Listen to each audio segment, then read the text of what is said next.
My name is Megan Daniel, and I will be presenting part 2 of my signature project titled The Effects of Recess on Social Emotional Development and Academic Achievement.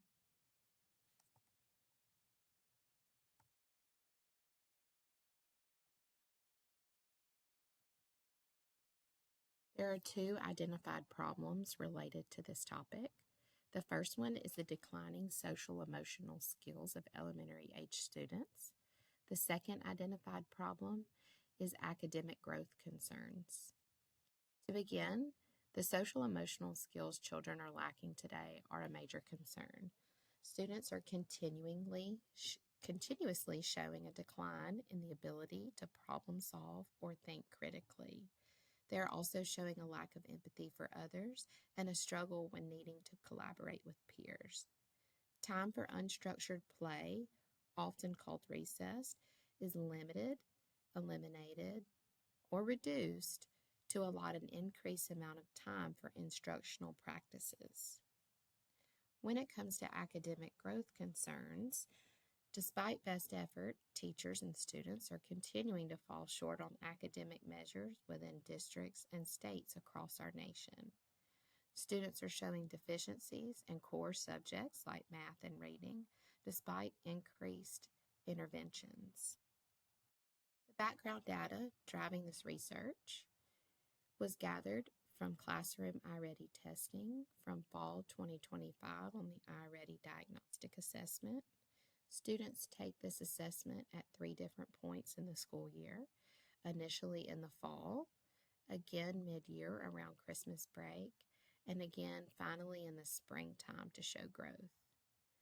Classrooms have an average maximum of 15 minutes of designated unstructured playtime, approximately 3 days per week. This does not include time spent outside in a physical education class. This data and information was gathered from national reports published online. Below, there is an infographic showing a snapshot of iReady class data. The data here shows that students, based on their performance, are placed into one of 5 bands for each domain, showing their ability to master skills in each respective domain. The research question and hypothesis guiding this research project is the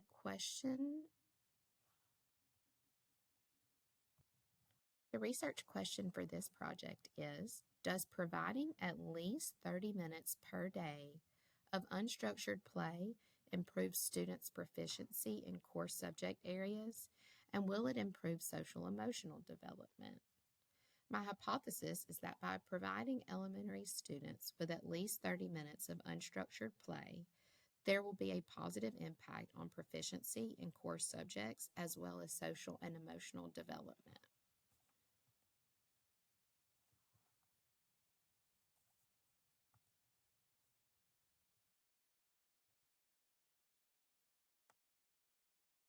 Literature review.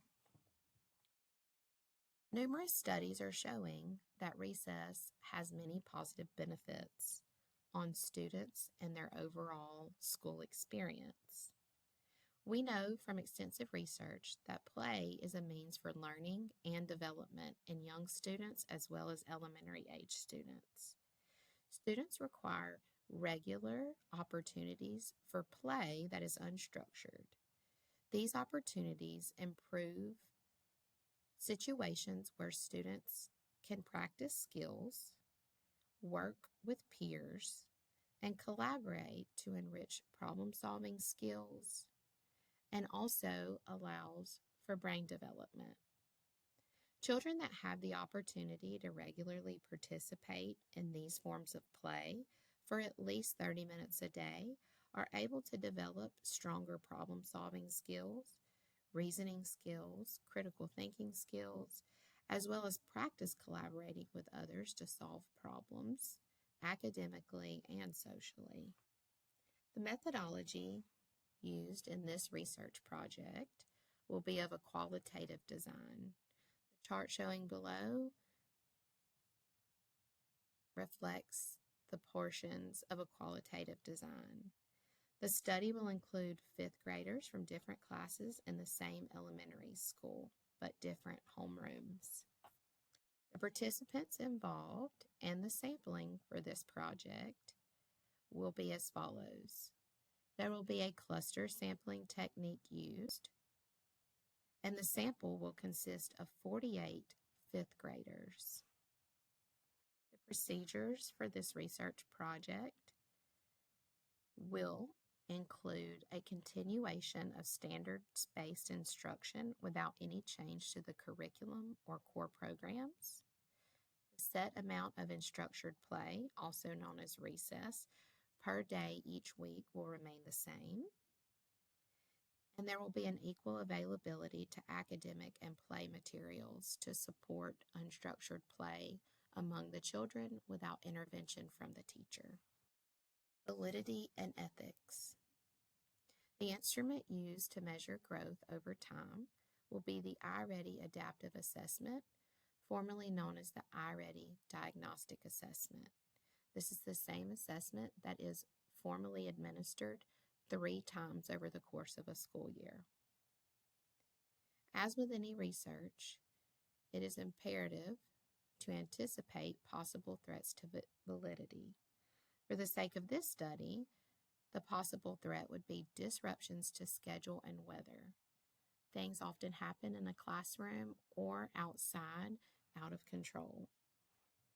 At times, it may be necessary to have a recess break inside, which may impact the way that students are able to move and play freely. Limitations for the study are student absences, as well as teacher absences from time to time. We know that when students are not at school and regularly exposed to material, that truancy can have a negative impact overall on student performance. Ethical considerations that were taken into consideration for the sake of this project were signed permission slips due to participants' age, with each child being a minor. The numbers used instead of names will be tied to the students to ensure confidentiality, and there will be no anticipated risks for participants. Students with special populations or part of special populations will be able to participate in the same way as the general population of students.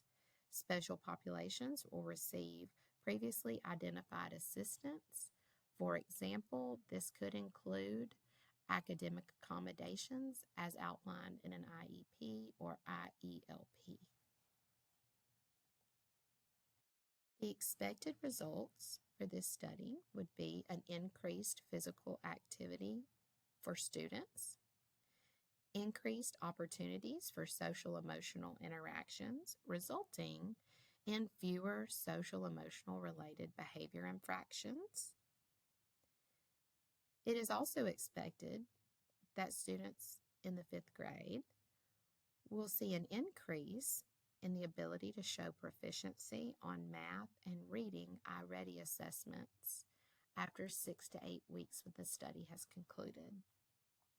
That concludes the presentation for the Signature Project Part 2.